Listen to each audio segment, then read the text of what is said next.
വിശ്വാസനായകന പൂർത്തി വരുത്തുന്നിൻ യേശുവിങ്കൽ വചനപാത വചനപാത വചനപാത.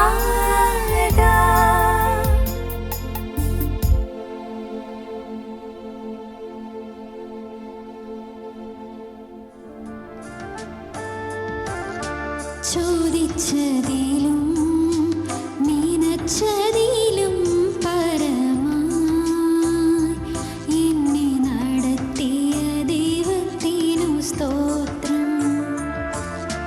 ചിന്തിച്ചതിലും പറഞ്ഞതിലും പരമായി എന്നെ കരുതിയ ദൈവത്തിനു സ്തോത്രം.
ചോദിച്ചതിലും നനച്ചതിലും പരമായി എന്നെ നടത്തിയ ദൈവത്തിനു സ്തോത്രം.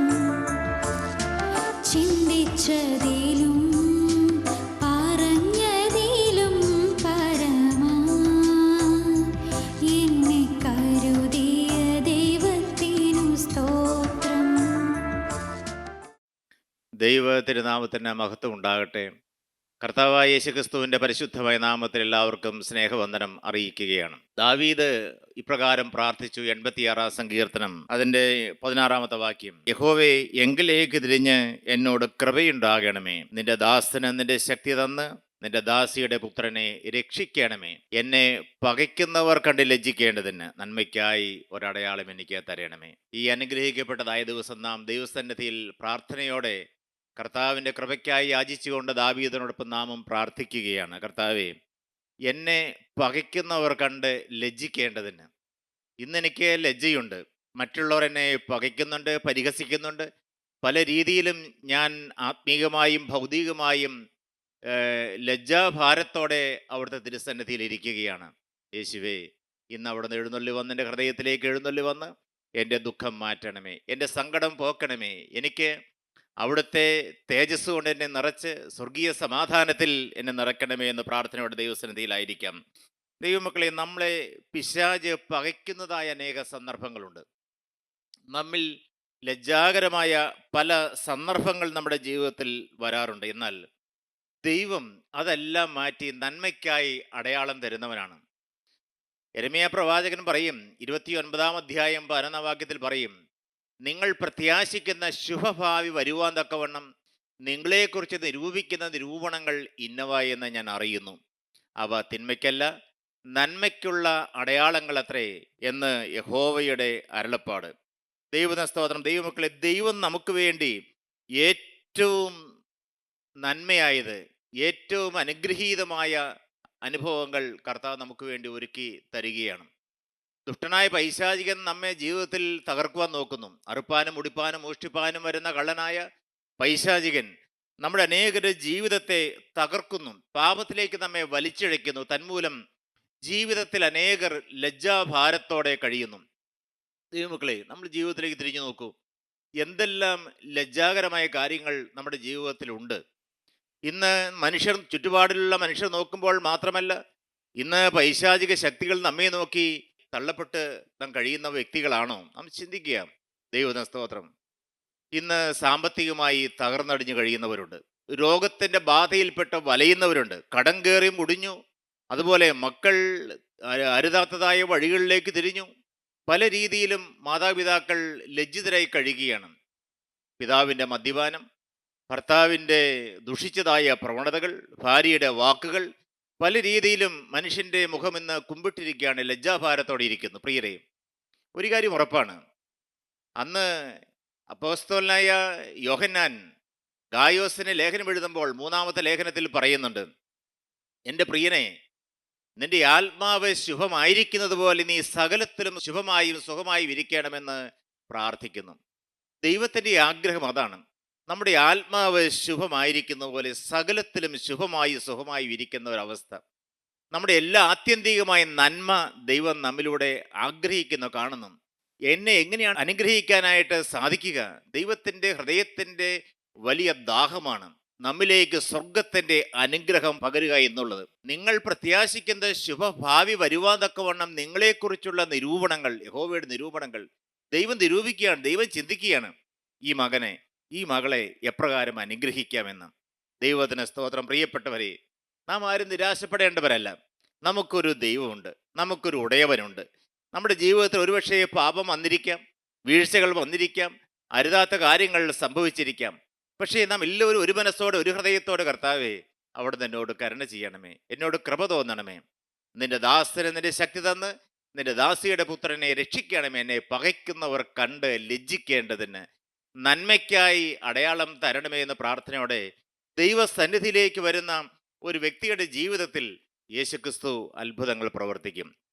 വെളിപ്പാട് പുസ്തകം 16-ാം അധ്യായം അതിൻ്റെ 15-ാം വാക്യം ഇപ്രകാരമാണ്: ഞാൻ കള്ളനെ പോലെ വരും, തൻ്റെ ലജ്ജ കാണുമാറ് നഗ്നനായി നടക്കാതിരിപ്പാൻ തൻ്റെ ഉടുപ്പ് സൂക്ഷിച്ചും ജാഗരിച്ചും കൊള്ളുന്നവൻ ഭാഗ്യവാൻ. അപ്പോസ്തലനായ യോഹന്നാൻ ലേഖനത്തിൽ എഴുതുകയാണ്, യേശുക്രിസ്തു വീണ്ടും വരും, ഞാൻ കള്ളനെ പോലെ വരും. കർത്താവ് എപ്പോഴാണ് വരുന്നത് നമുക്ക് അറിഞ്ഞുകൂടാ. യേശുക്രിസ്തുവിൻ്റെ വീണ്ടും വരവ്, യേശുക്രിസ്തുവിൻ്റെ വരവ് ആർക്കും അറിഞ്ഞുകൂടാ. പിതാവാൻ ദൈവത്തിന് മാത്രം അറിവുള്ള കാര്യമാണ്.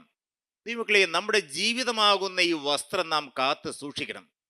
യേശുക്രിസ്തുവിൻ്റെ വരവിന് മുമ്പ് നാം ഒരുങ്ങണം, നമ്മെ തന്നെ ഒരുക്കണം. കാന്തയും തന്നെത്താൻ ഒരുക്കിയിരിക്കുന്നു. നമുക്ക് വേണ്ടതായി ശുദ്ധീകരണം പ്രാപിക്കേണ്ടതായ കാലഘട്ടമാണ് ഈ ഭൂമിയിലെ ആയുഷ്കാലം എന്നുള്ളത്. ഈ ഭൂമിയിൽ ഇന്ന് കർത്താവ് വന്നാൽ, അല്ലെങ്കിൽ നാളെ വന്നാൽ, കർത്താവ് നമ്മെ നോക്കുമ്പോൾ ലജ്ജയോടെയാണ് കാണുന്നതെങ്കിൽ, നാം നഗ്നരായിട്ടാണ് ഇരിക്കുന്നതെങ്കിൽ എത്ര ഭയാനകമായിരിക്കും. നാം ചിന്തിക്കൂ, കോടാനുകോടി മനുഷ്യ സമൂഹത്തിൻ്റെ മുൻപാകെ, ദൂതന്മാരുടെ മുൻപാകെ ഞാനും നാം ഓരോരുത്തരും ലജ്ജയോടെ നഗ്നനായിട്ട് നിൽക്കുന്നു എന്ന് വെച്ചാൽ എത്രമാത്രം അപമാനകരമായ കാര്യമാണ്. ദൈവത്തിന് സ്തോത്രം. എന്നാൽ പ്രിയരെ, ദൈവത്തിൻ്റെ സ്നേഹം നമ്മെ ഉത്ബോധിപ്പിക്കുകയാണ്. എന്താണ്?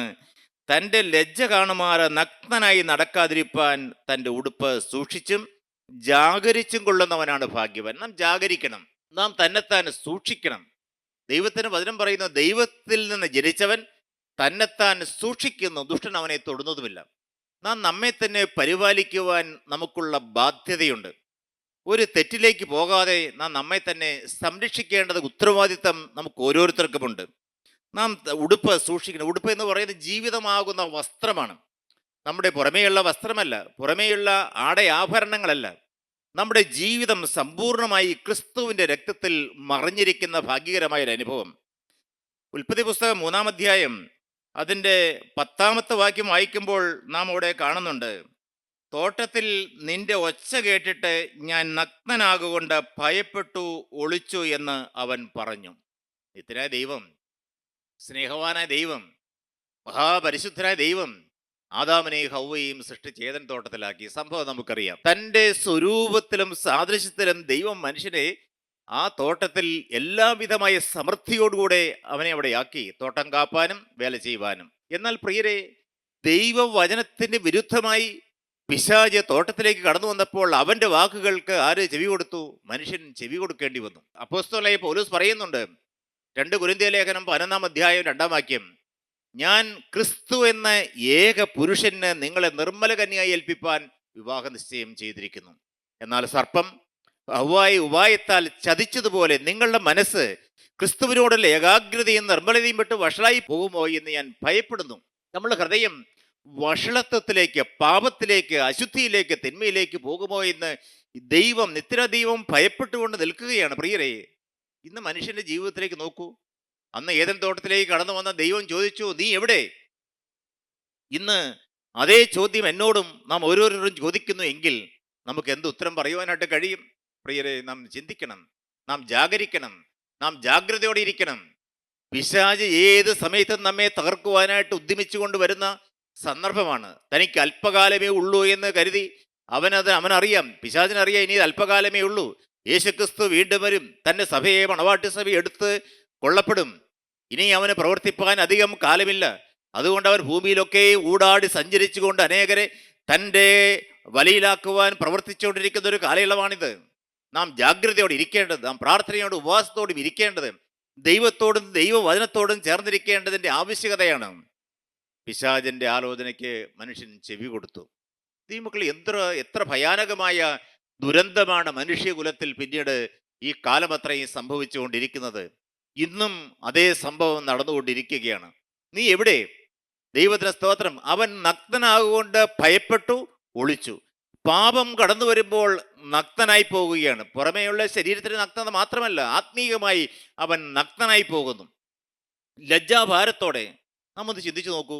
നമ്മുടെ ജീവിതത്തിൽ ഒരു പാപം വന്നു കഴിയുമ്പോൾ നമ്മുടെ ഹൃദയത്തിൽ ഒരു കുറ്റബോധം വരുന്നു, തല കുമ്പിട്ട് പോകുന്നു, നമുക്ക് ശരിയായൊരു പ്രാഗൽഭ്യം ജീവിതത്തിൽ നഷ്ടപ്പെട്ടു പോകുന്നു.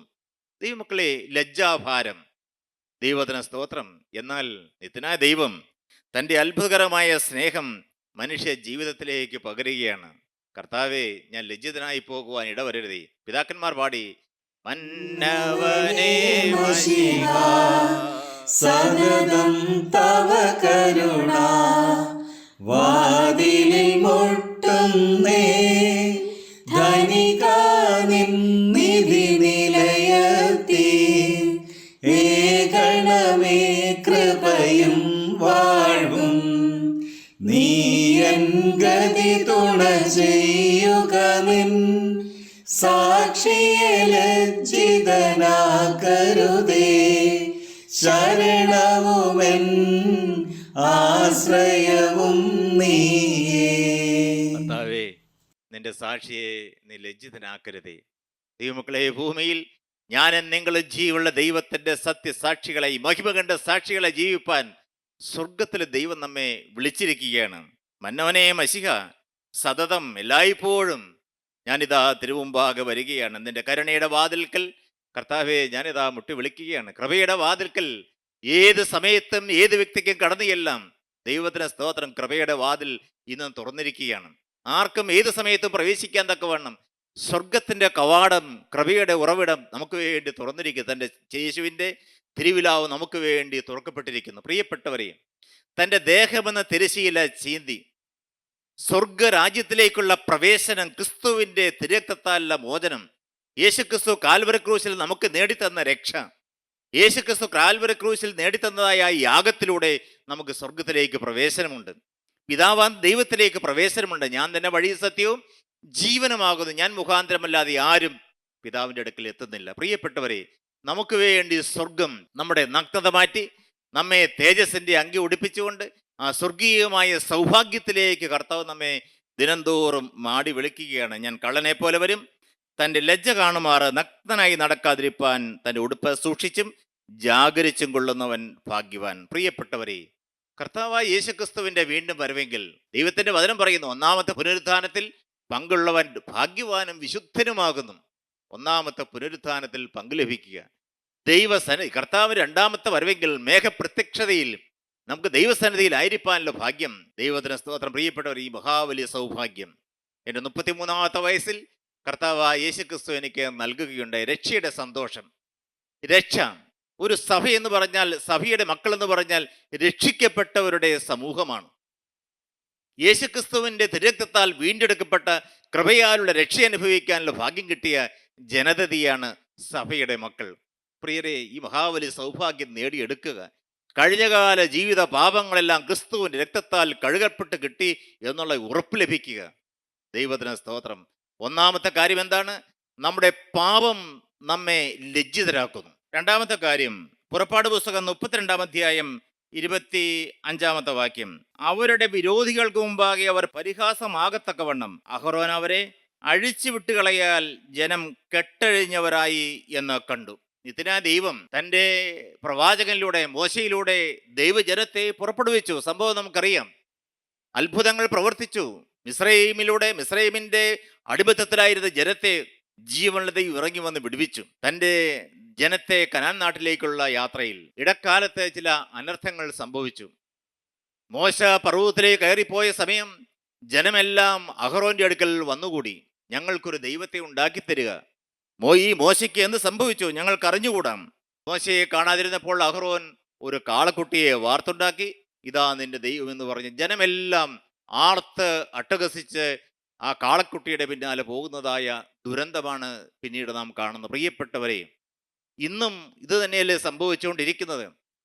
അന്ന് ജനം കളിച്ചു, ജനം തിന്നുകുടിച്ചു, ജനം ആസ്വദിച്ചു, ജനം ഈ ലോകത്തിൻ്റെ ഭോഗ സുഖ ഇച്ഛകൾക്ക് പിന്നാലെ ഓടിപ്പോയതുപോലെ ഇന്നും സമൂഹം അത്രമാത്രം അധപ്പതിച്ചുകൊണ്ടിരിക്കുകയാണ്. ദൈവത്തിൻ്റെ ജനം ഇന്ന് അധപ്പതനത്തിലൂടെ കടന്നുപോയിക്കൊണ്ടിരിക്കുന്ന ഒരു കാലയളവാണ്. പ്രിയരെ, ഒരു കാലത്ത് മോശയുടെ കൈക്കീഴെ ജനം ജീവനുള്ള ദൈവത്തെ നോക്കി നടന്നിരുന്നു.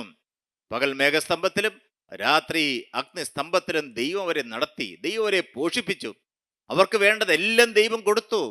വേണ്ട ആഹാരം മന്ന കൊടുത്തു, പാനീയം കൊടുത്തു, എല്ലാം ദൈവം വേണ്ട സമയത്തെല്ലാം കൊടുത്തു. പക്ഷേ ദൈവജനം കാണേണ്ടവനെ കാണുന്നില്ല. അതുകൊണ്ടാണ് 2022 കൂട്ടായ്മ ആരംഭിച്ചപ്പോൾ, ഗ്ലോബൽ ഗോസ്പൽ എന്ന ഫെലോഷിപ്പ് ആരംഭിച്ചപ്പോൾ ഞങ്ങളുടെ ജീവിതത്തിൽ വ്യക്തമായൊരു ഉടമ്പടി ഉണ്ടായിരുന്നു, തീരുമാനമുണ്ടായിരുന്നു. വിശ്വാസത്തിന്റെ നായകനും പൂർത്തി വരുത്തുന്നവനുമായി യേശുക്രിസ്തുവിനെ നോക്കുക. അന്ന് ജനം കണ്ടു, മോശയെ കണ്ടു. ജനം മോശയാണ് കണ്ടത്, നടത്തിക്കൊണ്ടുവന്ന ദൈവത്തെ കണ്ടില്ല. തന്മൂലം എന്ത് സംഭവിച്ചു?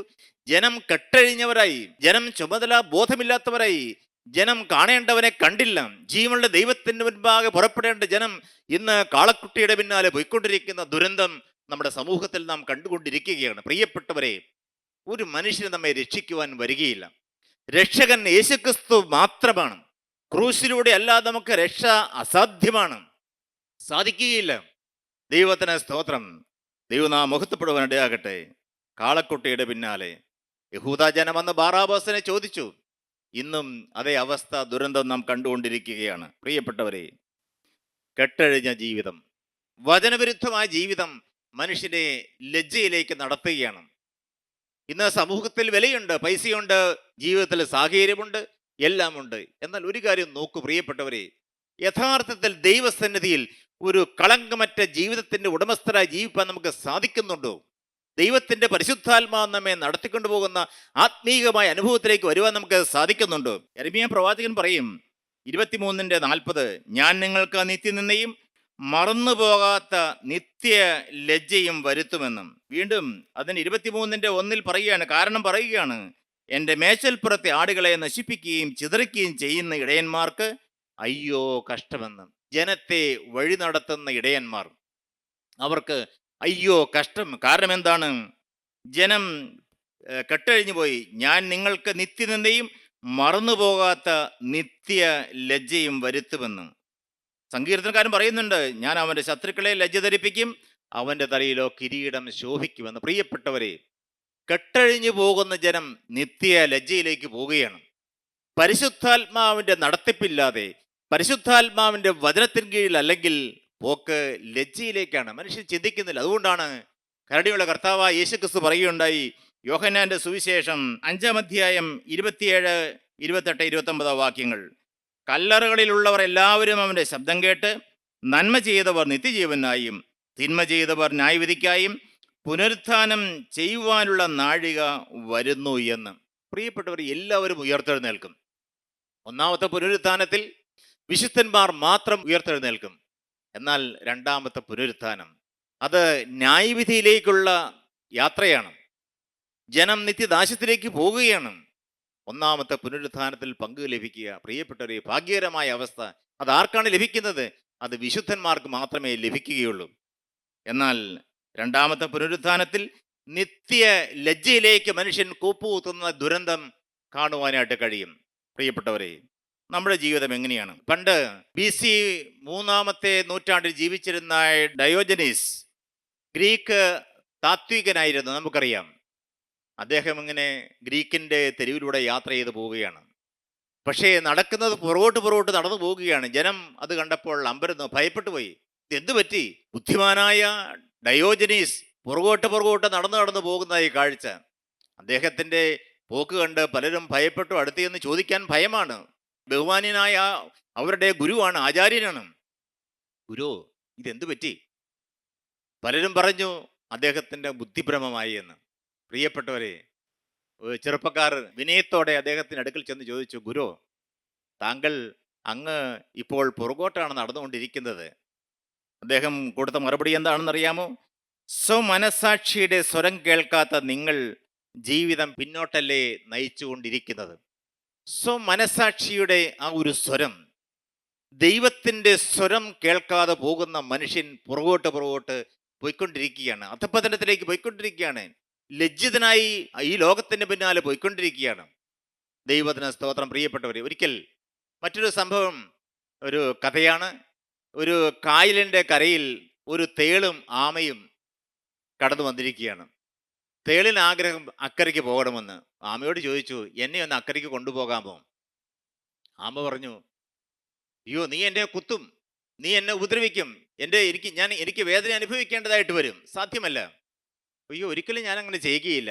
തേള് വിനയത്തോടെ പറഞ്ഞു, ഞാൻ നിന്റെ പുറത്തിരുന്ന് യാത്ര ചെയ്തു കൊള്ളാം, നിന്നെ കൂടാതെ എനിക്ക് മുന്നോട്ട് പോകാൻ സാധ്യമല്ലല്ലോ, ഞാൻ നിന്നെ ഉപദ്രവിക്കുകയൊന്നുമില്ല.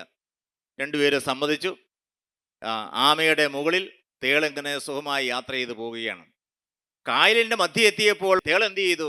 ആമയെ കൊത്തി. ആമയ്ക്ക് വേദന കൊണ്ട് പുളഞ്ഞു. രണ്ടുപേരും വെള്ളത്തിലേക്ക് മുങ്ങി. ആമ ചോദിച്ചു, നീ എന്താണ് ചെയ്തത്? നീ എന്നെ ഉപദ്രവിക്കുകയില്ല എന്നല്ലേ പറഞ്ഞത്? തേൾ മറുപടി പറഞ്ഞു, എൻ്റെ സ്വഭാവം നിനക്ക് അറിഞ്ഞുകൂടെ? ഇതല്ലേ എൻ്റെ സ്വഭാവം.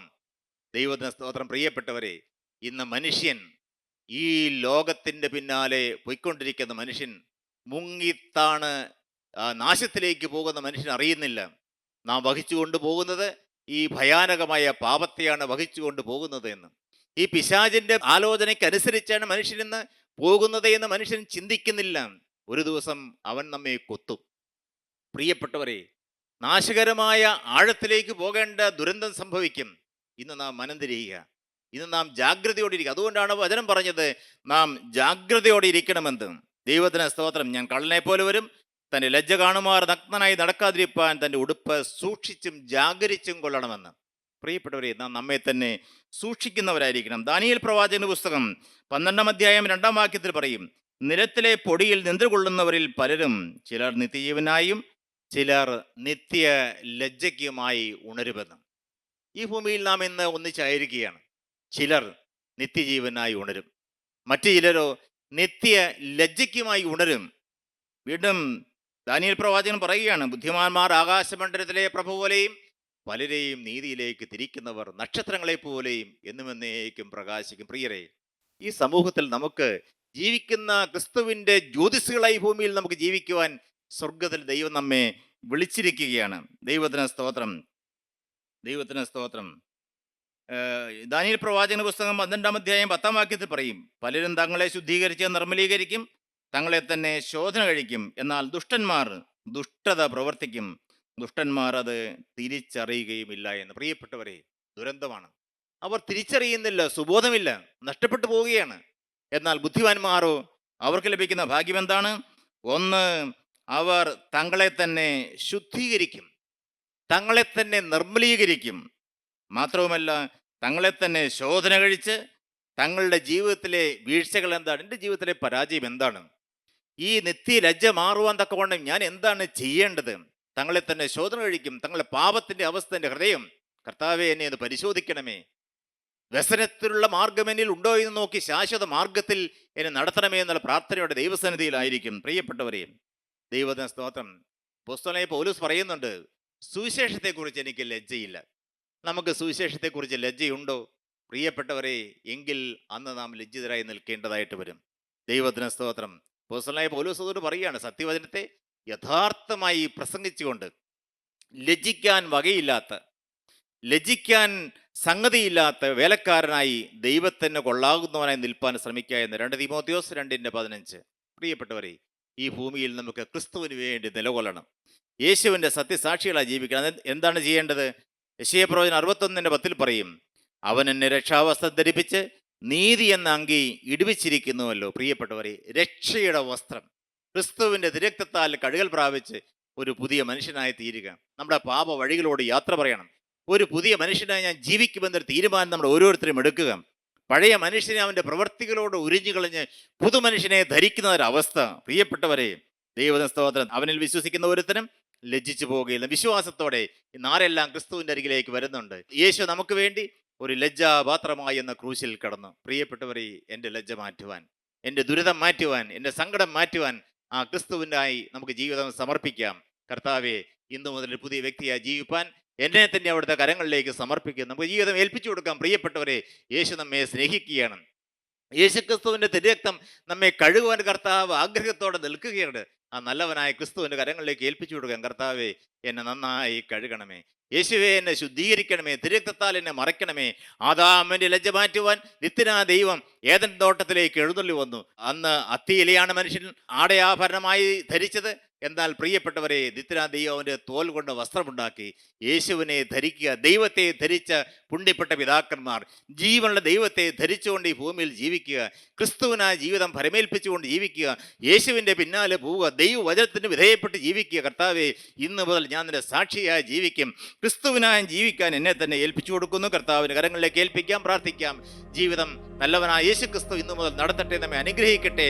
ആനന്ദ ഐശ്വര്യമെഴുന്ന മാസാബ്ദങ്ങൾ ദൈവം നമുക്ക് നൽകട്ടെ. ജീവനുള്ള ദൈവമേ, കരുണയുള്ള കർത്താവേ, ഈ നല്ല സമയത്തിനായി ഞങ്ങൾ അങ്ങേ സ്തുതിക്കുന്നു, ഞങ്ങൾ അങ്ങേ മഹത്വപ്പെടുത്തുന്നു. കർത്താവേ, വചനം കേട്ട് ഓരോരുത്തരുടെ മേൽ തർക്കരം വരണമേ, തിരുവിലാവ് രക്തത്തിൽ മറയ്ക്കണമേ. യേശുവേ, അവിടുത്തെ തിരുസന്നധിയിൽ ഞങ്ങൾ ലജ്ജാപാത്രമായി തീരാതെ വണ്ണം അവൻ പ്രത്യക്ഷനാകുമ്പോൾ കർത്താവെ, ഞങ്ങൾക്ക് ധൈര്യമുണ്ടാകുവാൻ തക്കവണ്ണം അവൻ്റെ സന്നദ്ധിയിൽ നിഷ്കളങ്കര വിശുദ്ധരമായി ജീവിപ്പാൻ ഭാഗ്യം നൽകണമേ. അവിടുത്തെ കരങ്ങളിലേക്ക് അടിയങ്ങളെ ഏൽപ്പിക്കുന്ന ഓരോരുത്തരെയും ഏൽപ്പിക്കുന്ന എല്ലാ മഹത്വവും അർക്കപ്പെട്ട കുഞ്ഞാടായ കർത്താവായ യേശുവിന് മാത്രം, ക്രിസ്തു യേശുവിൻ നാമത്തിൽ പ്രാർത്ഥിക്കുന്നു. കൃപയോട് കേട്ട് ഉത്തരമല്ലുമാറാകണമേ. ആമീൻ. സ്തോത്രം.